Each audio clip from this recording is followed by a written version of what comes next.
Good morning student, this is Rashmi. हम discuss कर रहे थे हमारा chapter number 1 matter in our surroundings, जिसमें लास्ट कुछ वीडियो लेक्चर्स में हमने डिस्कस किया था what is matter, physical nature of matter, characteristics of particles of matter, variation of activities, और इसके अलावा हमने डिस्कस किया था हमारे Intex questions.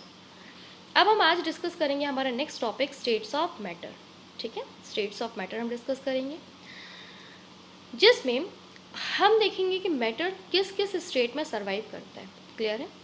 But before we starting our new topic, I want to ask you a question कि अगर हमारे चारों तरफ ये जो सारी चीज़ें प्रेजेंट हैं वो मैटर हैं, तो ऐसा क्यों है कि ये डिफरेंट डिफरेंट टाइप से का नेचर शो करती हैं। जैसे कुछ बहुत ज़्यादा हार्ड होती हैं, कुछ फ्लोट करती हैं, कुछ हमें दिखाई ही नहीं देती हैं। ठीक है, कुछ स्पंजी होती हैं, मतलब किसी चीज़ को हम दबा सकते हैं, कुछ कुछ चीज़ों को हम दबा ही नहीं सकते, कंप्रेस ही नहीं कर सकते, है ना।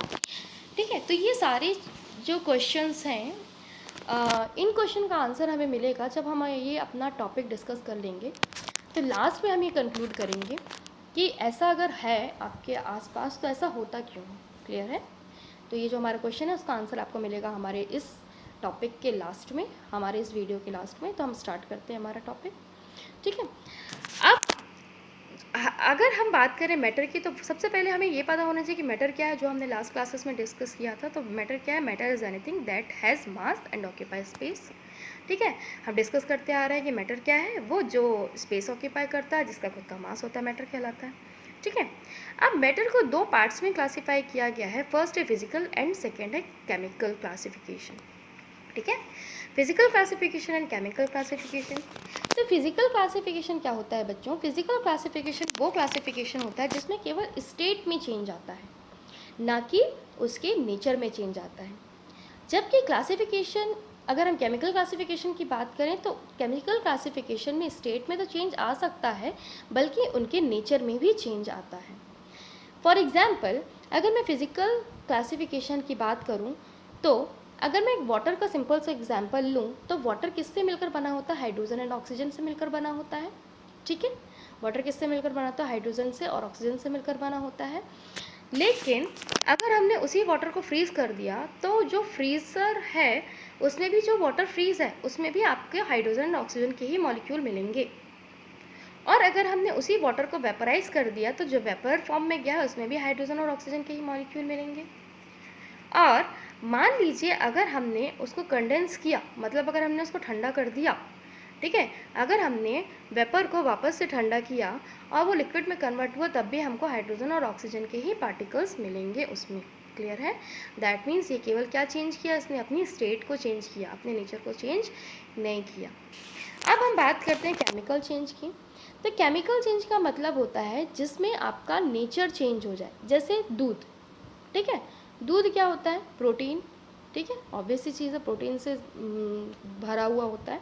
ठीक है, बट अगर वो दूध, अगर हमने थोड़ा सा कर्ड उसमें मिला दिया, मिक्स कर दिया, या फिर हमने उसमें नींबू को निचोड़ दिया, है ना, नींबू के रस को मिक्स कर दिया, तो ऑब्वियस सी चीज़ है, वो अपना मिल्क का जो नेचर है वो उसको क्या कर देगा? चेंज कर देगा। किस में कन्वर्ट हो जाएगा? आपका एक एसिडिक फॉर्म, जो कि कर्ड है, कर्ड में कन्वर्ट हो जाएगा। कर्ड कैसा होता है? एसिडिक फॉर्म, एसिडिक नेचर का होता है। क्लियर है? तो फिजिकल क्लासिफिकेशन वो क्लासिफिकेशन जिसमें केवल स्टेट का चेंज होता है, जबकि क्लासिफिकेशन जो आपका केमिकल क्लासिफिकेशन है उसमें फिजिकल नेचर में तो चेंज होता है, दैट मीन्स स्टेट में तो चेंज होता है, इसके साथ ही साथ उनके नेचर में भी चेंज हो जाता है। ठीक है, अब आपको इनमें, इनके बेसिस पे आपको इनके जो क्लासिफिकेशंस हैं वो पढ़ने हैं। ठीक है, तो फर्स्ट आप स्टडी करेंगे बेटा फिजिकल क्लासिफिकेशन की। तो अकॉर्डिंग टू फिजिकल क्लासिफिकेशन, जो मैटर है उसे 3 पार्ट्स में डिवाइड किया गया है। वो पार्ट्स हैं सॉलिड, लिक्विड एंड गैस। जबकि आपका जो केमिकल क्लासिफिकेशन है उसमें मैटर को 2 पार्ट्स में डिवाइड किया गया है। पहला है प्योर सब्सटेंसेस एंड मिक्सचर। उसके बाद प्योर सब्सटेंसेस को भी उनके सब पार्ट्स यानी एलिमेंट एंड कंपाउंड्स पे डिवाइड किया है। मिक्सचर को भी होमोजेनस एंड हाइड्रोजेनस मिक्सचर में डिवाइड किया है। उसके बाद एलिमेंट्स को भी 3 पार्ट्स एंड कंपाउंड्स को भी 2 पार्ट्स में डिवाइड किया गया, जो कि आप अपनी स्क्रीन पे देख सकते हैं। तो अकॉर्डिंग टू योर एनसीईआरटी हमें डिस्कस करना है केवल इसका फिजिकल क्लासिफिकेशन। ठीक है, तो हम डिस्कस करते हैं हमारा फिजिकल क्लासिफिकेशन।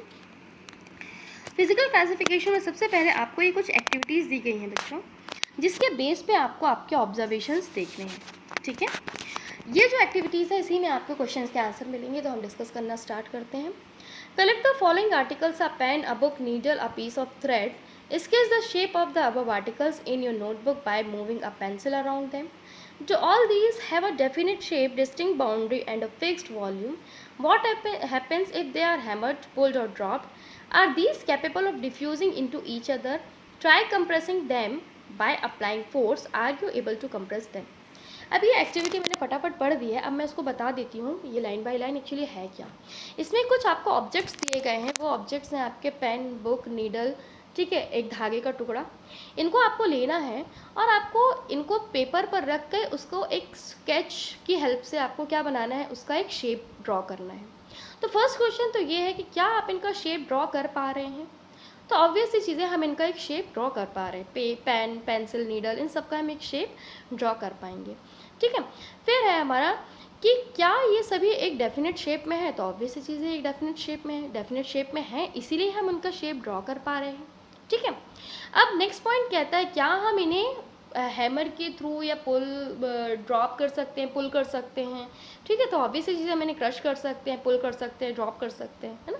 और these capable of diffusing into each other, क्या ये एक दूसरे में मिक्स हो सकते हैं, मतलब जो पेंसिल है क्या वो पेन में मिक्स हो सकती है, या पेन जो है वो क्या नोटबुक में मिक्स हो सकता है। Try compressing them by applying force, क्या आप अपने हाथ से इसे दबाकर तोड़ पा रहे हो, क्या आप पेंसिल को एक हाथ से दबाकर फोर्स अप्लाई करके आप उसको ब्रेक कर पा रहे हो क्या, ठीक है, क्या ये कंप्रेस हो पा रही है। तो ये सब कुछ क्वेश्चंस हैं जिसके आंसर आपको नेक्स्ट पैराग्राफ में मिलेगा। All the above are examples of solid, ये सभी किसके एग्जाम्पल हैं, सॉलिड के। We can observe that all three have a definite shape, distinct boundaries, fixed volume, मतलब ये सारी चीज़ें जो दी गई थी उनका एक शेप था, फिक्स्ड वॉल्यूम था, फिक्स्ड बाउंड्री थी, ठीक है, और इन्हें हम कंप्रेस नहीं कर पा रहे थे। Solid have a tendency to maintain their shape, solid की टेंडेंसी होती है शेप को मेंटेन करने की, ठीक है। सॉलिड में break under force but it is difficult to change their shape, solid को आप जो बाहर से कोई एक्स्ट्रा फोर्स अप्लाई करके ब्रेक कर सकते हो, बट आप उनका जो स्ट्रेट है, मतलब जो उनका शेप है, उसको आप चेंज बहुत ही डिफ़िकल्ट तरीके से कर पाते हो, मतलब या तो आप उसको मेल्ट करा के फिर उसके शेप को चेंज करिए, ठीक है, अदरवाइज़ अगर आप ऐसे नॉर्मली चेंज करने की कोशिश करेंगे तो वो क्या हो जाएगा, टूट जाएगा, ठीक है। तो अभी आपने कौन कौन से पॉइंट देखे कि सॉलिड जो है उसका एक फिक्स्ड शेप होता है, फिक्स्ड वॉल्यूम होता है, ठीक है, वो कंप्रेस नहीं होता है और एक दूसरे के साथ मिक्स नहीं होता, क्लियर है, ठीक है। अभी सुनते चलिए, फिर मैं आपको और पॉइंट्स सिखाऊंगी, ठीक। इसके बाद आपके ये जो कंसीडर द फॉलोइंग है, इसमें कुछ एग्जांपल्स दिए हैं, रबर, सॉल्ट, ठीक है, इसके अलावा स्पंज, ये सारी चीज़ें क्या आपके सॉलिड है, तो ऑब्वियस चीज़ें ये सारी चीज़ें आपकी सॉलिड है, ठीक है। जैसे रबर बैंड है, रबर बैंड को अगर आपने एक्स्ट्रा फोर्स दिया है तो वो क्या होता है कि उसके फोर्स ऑफ अट्रैक्शन जो उनके मॉलिक्यूल्स के बीच है वो क्या हो जाते हैं, ब्रेक हो जाते हैं, लेकिन जैसे ही आपने अपने जो बाहर से फोर्स अप्लाई किया है उसको अगर आपने छोड़ दिया तो वो वापस से क्या हो जाते हैं, अपने शेप को रीगेन कर लेते हैं, ठीक है। उसके अलावा अगर हम बात करें शुगर एंड सॉल्ट की, तो शुगर एंड सॉल्ट का भी अपना एक खुद का क्या होता है, वॉल्यूम होता है, शेप होता है, ठीक है। इसके बाद अगर हम बात करें स्पंज की, तो स्पंज जो होता है एक फिक्स्ड शेप लेता है, फिक्स्ड उसका वॉल्यूम होता है। हाँ, उसको हम कंप्रेस कर पाते हैं क्योंकि उनमें कुछ माइन्यूट पोर्स होते हैं और उन माइन्यूट पोर्स में एयर क्या होती है, फिक्स्ड होती है, लेकिन जैसे ही हम उसको क्या करते हैं, कंप्रेस करते हैं, वो उन होल्स में से वो क्या होती है, एयर बाहर की तरफ मूव कर पाती है, क्लियर है। तो अगर आप स्पंज का एक एग्जांपल देखेंगे तो स्पंज ऑब्वियस चीज़ें सॉलिड में आएगी, ठीक है, बट वो कंप्रेस हो सकती है, बेटा एक्सेप्शन तो सारी चीज़ों में होते हैं, ठीक, ठीक है। अब मैं अगर लिक्विड की बात करूं तो लिक्विड में भी एक एक्टिविटी दी गई है, लिक्विड की एक्टिविटी को भी आप देख लीजिए। Water, cooking oil, milk, juice, cold drinks, कुछ इसमें भी चीज़ें दी गई हैं, water, cooking oil, milk, juice, cold drinks. इनमें आपको क्या बोला गया है कि आप इनको डिफरेंट टाइप के कंटेनर्स में कंटेन करिए और आप इनके क्या करिए, वॉल्यूम को मेजर करिए। तो ऑब्वियस सी चीज़ है, अगर आपने वाटर को या फिर कुकिंग ऑयल को 50-50 ml लिया है तो आप इसको किसी भी बीकर में या कंटेनर में रखेंगे तो ऑब्वियस सी चीज़ है, उसका वॉल्यूम तो 50 ml फिक्स्ड होगा। बस ये होगा कि इनका जो आपने जो भी उसमें एक कंटेनर लिया है उसके अकॉर्डिंग ये अपना शेप चेंज कर लेगा, ठीक है, इतना क्लियर है। अब ये शेप क्यों चेंज कर रहा है तो आप इसको भी देख लीजिए। We observe that liquids have no fixed shape but have a fixed volume. अब देखिए सॉलिड में आपने देखा था कि वहाँ पे शेप भी फिक्स्ड था, वॉल्यूम भी फिक्स्ड था, बट यहाँ पर लिक्विड का फिक्स्ड शेप नहीं है, वॉल्यूम उसका फिक्स्ड होता है, शेप फिक्स्ड नहीं होता है। They take up the shape of container in which they are kept. अब वो उसी बर्तन का आकार ले लेता है जिसमें उसको रखा जाता है। Liquid flow and change shape, liquid बह सकता है, वो अपना शेप चेंज कर सकता है, ऑब्वियस सी चीज़ है। इसी कारण ये रिजिड नहीं होता। रिजिड का मतलब होता है सॉलिड स्ट्रक्चर या मजबूत स्ट्रक्चर, जबकि आपका सॉलिड जो होता है वो रिजिड स्ट्रक्चर प्रोवाइड कराता है। ठीक है। Refer to activities 1.4 and 1.5 where we saw the solid and liquid can diffuse into liquid. मतलब जो solid and liquid can diffuse into liquid, the gases from the atmosphere diffuse the dissolve in water. These gases, especially oxygen and carbon dioxide, are essential for the survival of aquatic animals and plants. अब ये जो point आता है ये आता है आपके diffusion से रिलेटेड। ठीक है, तो क्या सॉलिड के पार्टिकल्स डिफ्यूज हो सकते हैं? तो सॉलिड के पार्टिकल्स डिफ्यूज हो सकते हैं, या लिक्विड के पार्टिकल्स डिफ्यूज हो सकते हैं, या फिर गैस के पार्टिकल्स डिफ्यूज हो सकते हैं। तो ये अभी हमारा जो नेक्स्ट टॉपिक आएगा जहाँ पे हम स्ट्रक्चर के बेस पे इसको समझेंगे, वहाँ पे आपको क्लियर होगा। अभी आप गैसेस कंडीशन को देख लीजिए, गैसेस स्टेट में क्या होता है। Have you ever observed a balloon seller filling a large number of balloons from a single cylinder of gas? अब यहाँ पे ये जो पूरी एक्टिविटी है, ये जो गैसीय स्टेट में ये बताया गया है कि आप एक बलून सेलर को देखिए, तो वो बलून सेलर क्या करता है, अपने बलून में बहुत सारी एयर को फिल करता है और उसका जो शेप है ऑब्वियस चीज़ें चेंज हो जाता है। ठीक है, तो कई बार तो सबसे पहले लोगों के दिमाग में क्वेश्चन रहता है कि क्या गैस का खुद का कोई वॉल्यूम होता है। ठीक है, तो गैस का खुद का कोई वॉल्यूम जो होता है वो बेसिकली अगर हम बात करें तो वो डिफाइन नहीं कर सकते, बट हाँ अगर हम बात करें कि अगर वॉल्यूम की, तो हम ऑब्वियस चीज़ें इसको क्या देख सकते हैं कि किस तरीके से परफॉर्म करता है। ठीक है, तो अब यहाँ पे हम देखें तो यहाँ पे जो एक्टिविटी डिस्कस हो रही है वो ये डिस्कस कर रही है कि जो बलून सेलर है वो क्या कर रहा है, बलून्स में एयर को फिल कर रहा है। उसके बाद नीचे दिया हुआ है, नीचे दिए हुए में कुछ चीज़ें दी हुई हैं। टेक जो एक्टिविटी है उसमें देखिए आप, take 300 ml syringe and close their nozzle by rubber कॉक। यहाँ पे एक 100 ml की सीरिंज दी हुई है, ठीक है, जो कि उसके नोजल से क्या है, रबर कॉक जो उसका नोजल है उसके रबर कॉक से क्या है वो फिक्स्ड है, मतलब उसको क्लोज कर दिया गया है। Remove the piston from all syringe, इसमें सारी सीरिंज के पिस्टन निकाल दीजिए। लिविंग वन सीरिंज अनटच्ड, एक सीरिंज को अनटच्ड छोड़ दीजिए। Fill water in the second and pieces of chalk in third, एक को आपने एक ब्लैंक छोड़ दिया, सेकेंड में आपने वाटर को फिल कर दिया, थर्ड में आपने चॉक को फिल कर दिया। Insert the piston back into the syringe, अब आप उसकी जो पिस्टन है उससे क्या करिए, प्रेशर अप्लाई करिए। You may apply some Vaseline on the piston before inserting them into the syringe for their smooth movement.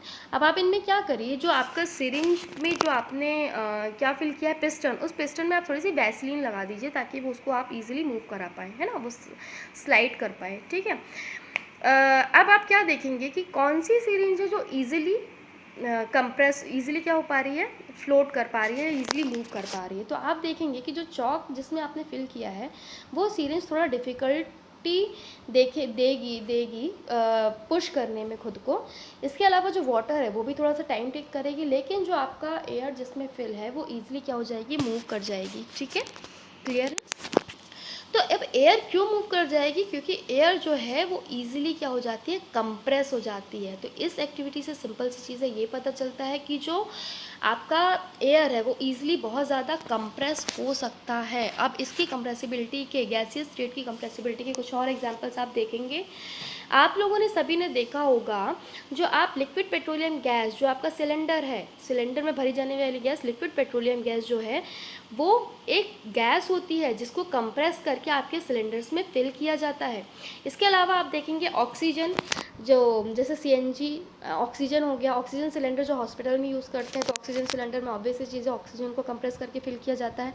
इसके अलावा आपका जो सीएनजी होता है, कंप्रेस्ड नेचुरल गैस, है ना, उसको आप क्या करते हो, फिल करते हो आपके सिलेंडर्स में fuel, as a fuel form में व्हीकल्स के लिए, है ना।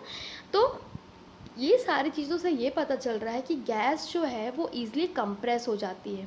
ठीक है। इसके अलावा सेकंड पैरा में आप देखिए, we come to know of what is being cooked in kitchen without even entering there. अब हमें ये कैसे पता चल जाता है कि किचन में कुछ पक रहा है या कुछ कुक हो रहा है, मम्मा लोग किचन में कुछ बनाती हैं तो हमें दूसरे रूम तक उसकी स्मेल आ जाती है, ऐसा क्यों हो रहा है? तो ऑब्वियस सी चीज़ है, हमने लास्ट क्लास में डिस्कस किया था कि यहाँ पे डिफ्यूजन का जो नेचर है वो इफ़ेक्ट करता है। मतलब जो गैसियस स्टेट में डिफ्यूजन बहुत फास्ट होता है, diffusion and intermixing of particles बहुत ज़्यादा फास्ट होती है, जिसके कारण वो एक प्लेस से दूसरी प्लेस तक वो जो खाने की स्मेल है, हमें स्मेल जो उसकी हमें उसकी खुशबू आ जाती है। क्यों? क्योंकि वो जो पार्टिकल्स होते हैं वो एयर में ईजिली मिक्स हो जाते हैं, और ऑब्वियस सी चीज़ है, काइनेटिक एनर्जी जो होती है वो उसको क्या करती है, एक प्लेस से दूसरी प्लेस तक मूव कराने में हेल्प करती है। क्लियर है आपको? ठीक है। In the gaseous state the particles move about randomly at high speed. Gaseous state में जो पार्टिकल्स होते हैं बहुत ज़्यादा फास्ट मूव करते हैं। The particles hit each other and also wall the container.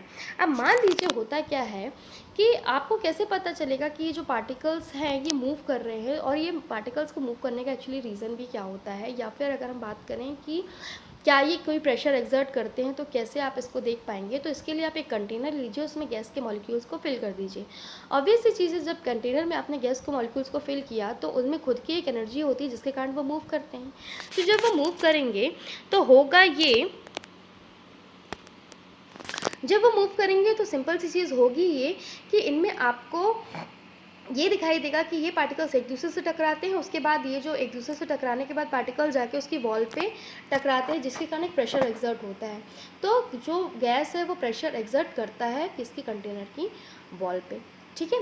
अब इतने सारे पॉइंट हमने डिस्कस किए, लेकिन कई सारी चीज़ें अभी भी आपके दिमाग में चल रही होगी, ऐसा हुआ तो क्यों हुआ? तो अब इस स्ट्रक्चर की हेल्प से आप इनको समझिए। अब यहाँ पे 3 स्ट्रक्चर दिए हैं सॉलिड, लिक्विड, गैस के, तो आप इनमें डिफ्रेंशिएशन देखेंगे बेटा।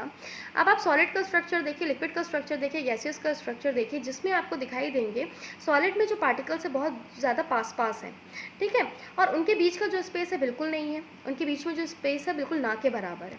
ठीक है। तो पार्टिकल्स के बीच में जो स्पेस पाया जाता है उसे बोला जाता है इंटरमॉलिक्यूलर स्पेस। क्लियर है? ठीक है।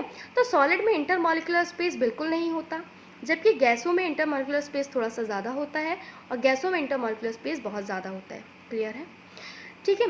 अब जब ऑब्वियस सी चीज़ है, इसमें इंटरमॉलिक्यूलर स्पेस ज़्यादा होगा गैसों में, तो फोर्स ऑफ अट्रैक्शन भी क्या हो जाएगा, उसका कम हो जाएगा। लेकिन लिक्विड में क्या हो जाएगा, फोर्स ऑफ अट्रैक्शन, ऑब्वियस सी चीज़ है कि उसमें मॉलिक्यूल्स के बीच में स्पेस है, लेकिन इतना ज़्यादा नहीं है, मॉलिक्यूल्स अभी भी थोड़ा सा दूर दूर हुए हैं। ठीक है। तो थोड़ा सा दूर दूर होने के कारण उनमें अभी भी फोर्स ऑफ अट्रैक्शन है। क्लियर है? बट सॉलिड में अगर आप देखेंगे तो मॉलिक्यूल्स बहुत ज़्यादा पास है, जिसके कारण उनमें फोर्स ऑफ अट्रैक्शन बहुत ज़्यादा होगा। क्लियर है? तो यहाँ पे आपने 2 टर्म समझी, intermolecular space and force of attraction. अगर इंटरमॉलिक्यूलर स्पेस ज़्यादा है, ठीक है, और फोर्स ऑफ अट्रैक्शन बहुत ज़्यादा कम है, जैसे गैस में आप देखिए इंटरमॉलिक्यूलर स्पेस 2 मॉलिक्यूल्स के बीच का बहुत ज़्यादा है, तो फोर्स ऑफ अट्रैक्शन क्या है, बहुत ज़्यादा कम है। मतलब वो दोनों एक दूसरे को अट्रैक्ट ही नहीं कर पा रहे। फोर्स ऑफ अट्रैक्शन का मतलब है एक दूसरे को वो अट्रैक्ट ही नहीं कर पा रहे, जिसके कारण वो ईजिली कहीं भी मूव कर पाते हैं। अब जब वो कहीं भी ईजिली मूव कर पाते हैं तो हम गैस को ईजिली कंप्रेस कर पाते हैं।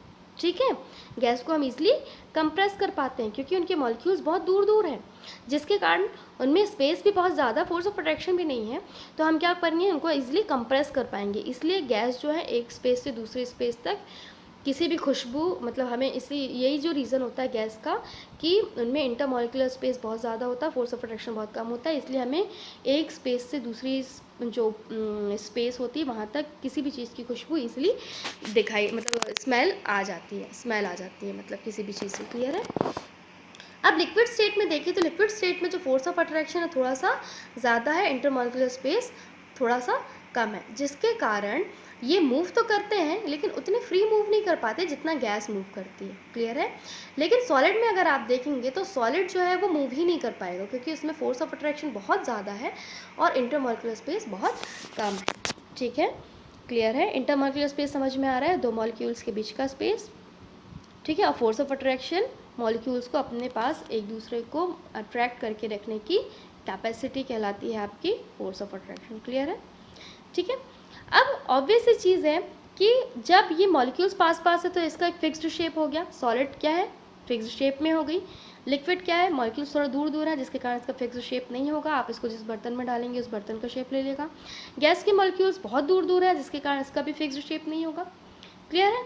सॉलिड जो है इसमें मॉलिक्यूल्स बहुत पास पास है जिसके कारण इसका खुद का एक वॉल्यूम होगा, खुद का एक शेप होगा, खुद का एक वॉल्यूम होगा। ऑब्वियसली चीज़ जब एक खुद का एक वॉल्यूम है तो वो क्या करेगा, अपना शेप, उसका एक फिक्स्ड शेप भी है, ठीक है, डेफिनेट शेप होता है। जबकि लिक्विड जो होता है उसमें फोर्स ऑफ अट्रैक्शन थोड़ा सा क्या होता है, कम होता है, मॉलिक्यूलर स्पेस थोड़ा सा ज़्यादा होते हैं, इंटरमॉलिक्यूलर स्पेस थोड़ा सा ज़्यादा होता है, जिसके कारण उसका जो शेप है वो फिक्स्ड नहीं होता है, ठीक है, शेप उसका फिक्स्ड नहीं होता। आप उसको जिस बर्तन में डालेंगे वो उसी बर्तन का आकार ले लेता है। और गैस जो होता है, गैस का भी शेप जो होता है फिक्स्ड नहीं होता है। सॉलिड जो है, मॉलिक्यूल चूँकि बहुत पास है, फोर्स ऑफ अट्रैक्शन बहुत ज़्यादा है, इसके कारण उसको कंप्रेस नहीं किया जा सकता। जबकि लिक्विड को सॉलिड की अपेक्षा थोड़ा सा ज़्यादा कंप्रेस किया जा सकता है, लेकिन गैस को सॉलिड और लिक्विड की अपेक्षा कुछ ज़्यादा ही कंप्रेस किया जा सकता है। क्लियर है। अब डिफ्यूजन की बात करो तो इंटरमिक्सिंग ऑफ पार्टिकल, डिफ्यूजन में जो सॉलिड है, वो जो डिफ्यूजन प्रोसेस है वो सॉलिड में तो इजीली नहीं हो सकती, लेकिन लिक्विड में थोड़ी सी स्लो होगी, गैस में बहुत ज़्यादा फास्ट होती है इंटरमिक्सिंग ऑफ पार्टिकल्स, इसलिए हमें खुशबू बहुत दूर तक बहुत जल्दी आ जाती है। क्लियर है, ठीक है। तो आई होप आपको ये सारे पॉइंट्स क्लियर हो गए होंगे। अब जो मैंने शुरू में स्टार्टिंग में क्वेश्चन किया था कि अगर हमारे चारों तरफ जो चीज़ें प्रेजेंट है वो मैटर है, तो अगर वो मैटर है तो अलग अलग चीज़ शेप में क्यों दिखाई देती हैं, कुछ बहुत ज़्यादा हार्ड, कुछ बहुत ज़्यादा फ्लोटिंग स्टेट में, लिक्विड स्टेट में। तो आपको आई होप उसके आंसर मिल गए होंगे, क्योंकि अगर बहुत ज़्यादा हार्ड है दैट मीन्स वो सॉलिड स्टेट में है। अब सॉलिड स्टेट में इसलिए है क्योंकि उसमें इंटरमॉलिक्यूलर स्पेस बिल्कुल ना के बराबर है, फोर्स ऑफ अट्रैक्शन बहुत ज़्यादा है।